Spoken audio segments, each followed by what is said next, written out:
The Kia Picanto used to be Australia's cheapest car, but it's not anymore. This updated 2024 Picanto range sees an aggressive new look, more technology, more safety gear, and different equipment across the model lines. And it's much more expensive now than it used to be. And they've axed the GT version, which was the best version you could get. So should you consider the Kia Picanto? Make sure you stay tuned and I'll tell you in this review. If you've already liked and subscribed, thanks so much. Please do if you haven't already, and ring the bell to keep up to date with all of my reviews. Let's check it out.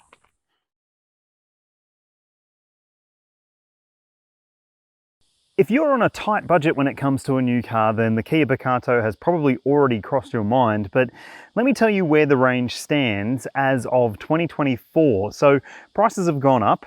As you would expect, it's a new model, or an update at least, and things have been rejigged quite a bit. So the entry-level model is now called the Sport, not the S, and above it is the GT line, which looks sportier. It gets a few extra features to make it more aesthetically appealing.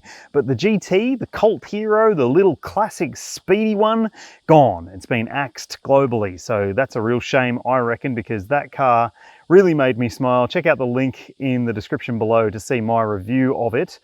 It was excellent, and it's a shame that it's gone because while this car is good, it isn't quite as good as the turbo version was. I'll tell you all about that later on, but first let's run through the model range.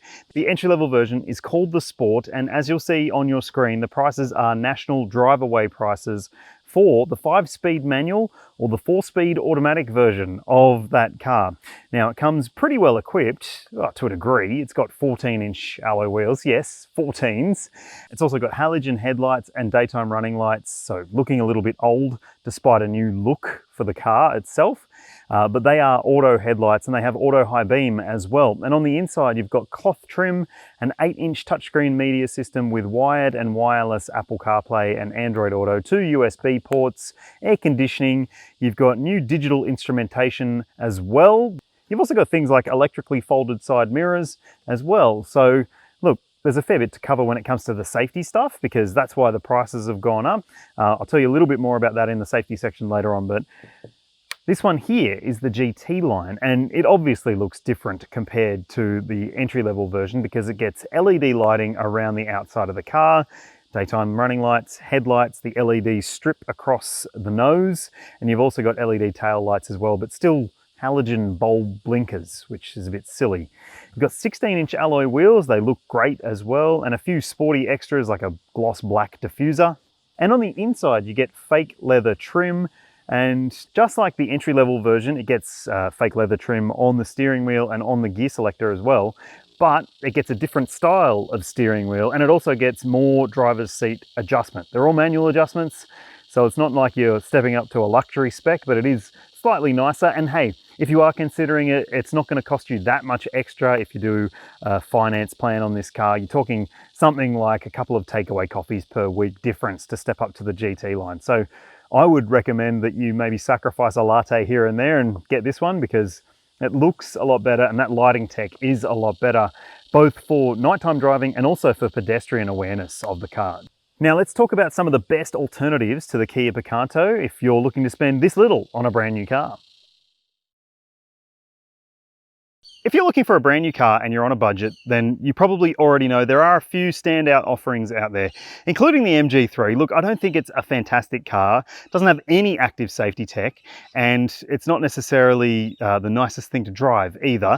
But there's an all-new version coming very soon, and it's going to have petrol and hybrid versions with safety technology up the wazoo. So it could be a better option for you than this. Just depends what it's priced at. We'll have to wait and see. Sadly, there is another option which doesn't have any active safety technology, but still is an icon of style and smallness. It's the Fiat 500. The petrol version still exists, and I've done a review of the electric one, and I think it's a bloody ripper. It's a fantastic little car, but it costs more than 50 grand, so it doesn't make any sense if you're looking at it as a budget option. The petrol versions are like half that price or thereabouts, so they do make a bit more sense, but it is showing its age, and it might not be the icon it once was. And finally, I reckon you should check out the Suzuki Ignis. Now, that is a tiny, tiny little car, about the same size as this, but it has the crossover style look as well. So it sits a little bit higher, and look, there are a couple of options available there as well. It won't be on sale forever. It's probably going to finish up by the start of 2025 or thereabouts, but it also doesn't have any active safety stuff. So This is the car you should be buying. This is the right car if you want a small car that's very, very cheap. It's also got 7 years warranty. Tell you more about that soon. Somehow the designers at Kia have managed to take the biggest SUV, the Kia EV9, and infuse some of the styling from that big electric 3-row vehicle into this, the tiniest little Kia that there is. It's just 3.6 meters long. So yeah, it is really, really small. And I love these new GT line wheels. They've taken that 4-spoke wheel look that is so common across some of the other Kia products these days and applied it here. Obviously there's more than 4 spokes there, but hey, that's the idea of the look anyway. And at the back you get this new tail light array with that light bar that stretches across the back of the GT line model, and it looks really special, I reckon. It also makes it look wider than it is. It is not a wide car. Nothing in terms of the dimensions of the car have changed. So let's see if the boot is big enough or not. So you've got this redesigned handle for where you open the boot from, which actually is a little bit nicer looking, I reckon. And in here, you've got 255 litres of cargo capacity, which is not a lot, but it's a little car, remember? And it's more than some bigger cars have. So it might still be right for you, even though it is a pretty small boot. You can fit a pram in there, a bigger one if you remove the wheels, smaller one quite easily, or maybe a week's worth of grocery shopping, or maybe even a couple of overnight bags if you plan to take your Picanto out touring. You've got a couple of little shopping bag hooks here as well. They're very handy. Got a light in the back too. And underneath the boot floor, you will find that you do get a space saver spare wheel, which I think is just great peace of mind. And it does add to the appeal of this car. Look, if you need a bigger boot, I guess you could buy a bigger car, or maybe put a set of roof racks on and a roof box. I think that'd look sick. Okay, so changes on the interior. Well, there aren't that many. You've still got the same carryover 8-inch touchscreen media system with wireless Apple CarPlay, wireless Android Auto, or you can plug in if you wish. You've now got a USB-C charge port. Still no wireless phone charger though, so it means that, well, if you're like me and you like to use wireless Apple CarPlay because it's a bit more freedom to your lifestyle, you can't just plop your phone there and have it charge up. You just have to get something that charges it, I guess like a USB cable. I guess. Now, you've got some other clever things when it comes to this cabin. There's these retractable cup holders, which I think are really brilliant. There's actually a pretty good little storage section in front of there as well. Another USB port to connect up to the screen. You've also got manual controls here for the air conditioning. No climate control, so yep, not necessarily luxurious, but hey, not at this money anyway. You've got these fake leather seats, which actually feel pretty nice. They've got a nice material finish to them, and they are pretty grippy as well. They're a pretty comfortable seat. Driver's seat has 6-way adjustment, which is good. You've also got a little covered center console bin here, which is like quite literally little. There's not much to it. Little storage tray down here underneath the manual handbrake. You've got bottle holders in the doors as well. And the actual physical space is quite nice. I like this steering wheel. It's the sportier looking wheel fitted to this car. And the biggest change, I think, is this new instrument panel. So you've got a 4.2-inch display between 2 digital dials, or I don't know if you'd even call them dials, they're digital displays as well. One for your revs and one for your speed. And that just makes a difference to me, having digital speedo so front and center, and this is a city car. Speed limits in the cities are getting stricter and stricter, so I think that's a nice move. Now, let's check out the second row space, see if I can fit. Honestly, I think for the size of this car, it's just under 3.6 meters long, remember? To be able to fit someone who's just on half that height, I'm 182 centimeters or 6 foot, in the cabin, in the back seat with a reasonable amount of comfort is good. Look, reasonable is the operative term there. My knees are hard up against the driver's seat, which is set for my driving position. And look, there's foot room, that's good. Headroom is good. It's just the knee room's not great, and fitting 3 across, you're probably going to be dreaming, or you're going to have to be really, really well acquainted with whoever you're sitting next to, because while there are 3 seats here, It's better used as a 2-seat rear bench. And if you have kids, you've got ISOFIX points in the window seats, and there are 3 top tethers as well. You won't necessarily fit 3 child seats in here though, so don't go getting any ideas. And you wouldn't really want to, honestly, because there is no rear vents. I mean, it's a small car, small cabin. Air will flow a little bit better than bigger SUVs or something, but no vents. You do get a USB-C port in this GT line grade, and 1 map pocket. No bottle holders, no cup holders.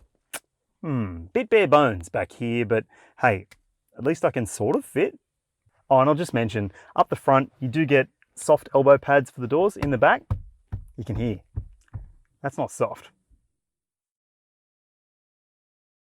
Maybe I should have called this section of the video Under the Teeny Weeny Cutesy Wootsy Little Bonnet, because under here you'll find, well, not the good engine. The good engine's gone. The 1-litre turbocharged 3-cylinder engine that you found in the GT model is no more, which is a shame because it was easily the better of the 2 engines available in the existing Picanto range. This one is the carryover 1.2-litre 4-cylinder non-turbocharged petrol engine. It's a little bit dull.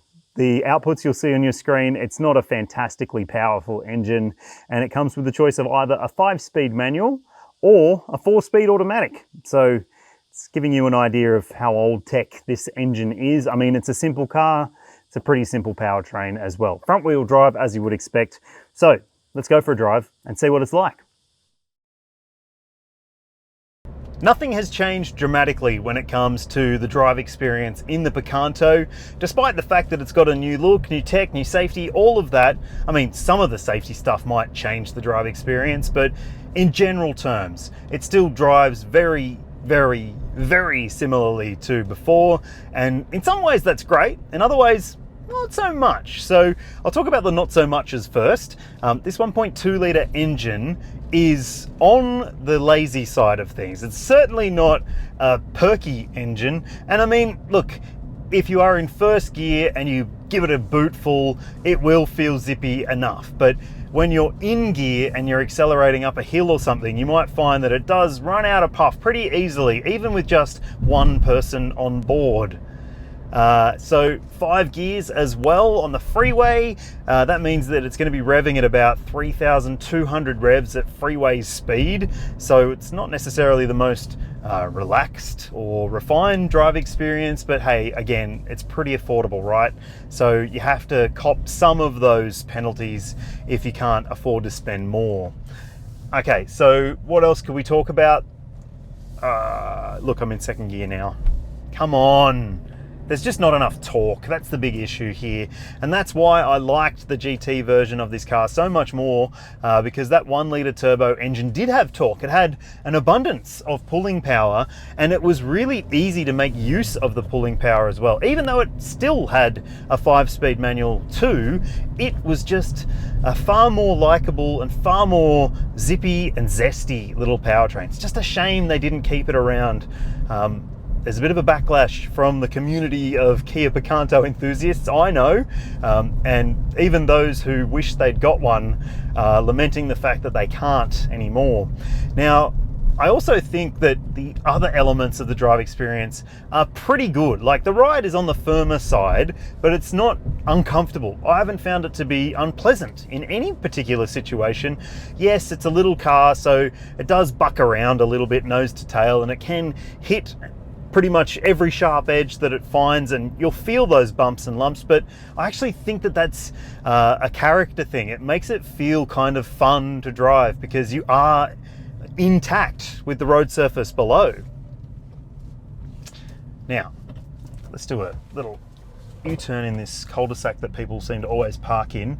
Yep, that's really good. It's got a great little turning circle, and it is a really nice thing to steer as well. So even at higher speed, you'll find that you do get some enjoyment from this car.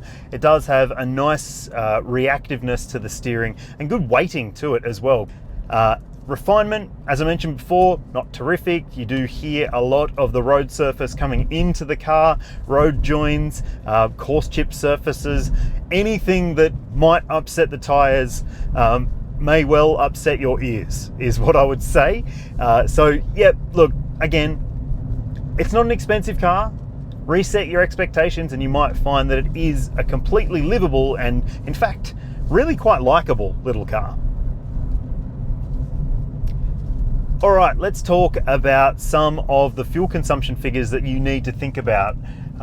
There's fewer to consider now than there was before because that turbo one's gone, but now the fuel consumption numbers have actually gone up for this updated version of the Picanto. So you'll see on your screen now the official combined cycle figure for the manual versions of this car, and now I'll show you the same official figure for the automatics. So look, those aren't necessarily very, very efficient numbers for a very small car that's very, very light. It's less than a ton, this car. So, yep, that's a bit surprising. But in real world driving, you might be surprised that you can actually beat those figures.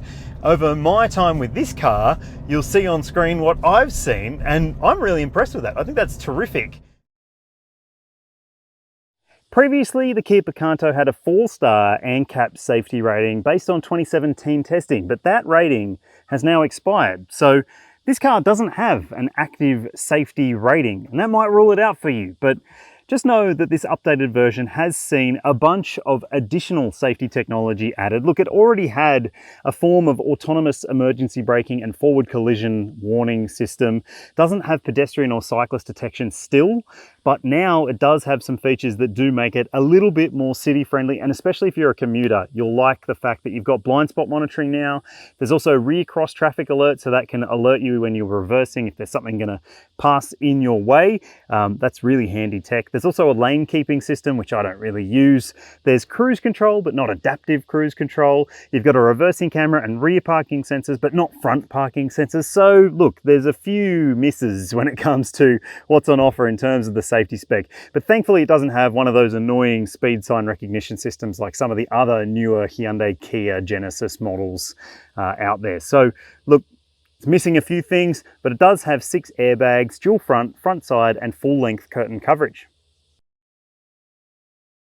You know when you're buying a new appliance and they try and sting you for some kind of extra warranty? Well, you don't have to worry about that with a Kia Picanto because, well, it's got a 7-year unlimited kilometre warranty as standard, which is excellent. There's also up to 8 years of roadside assistance available for this car.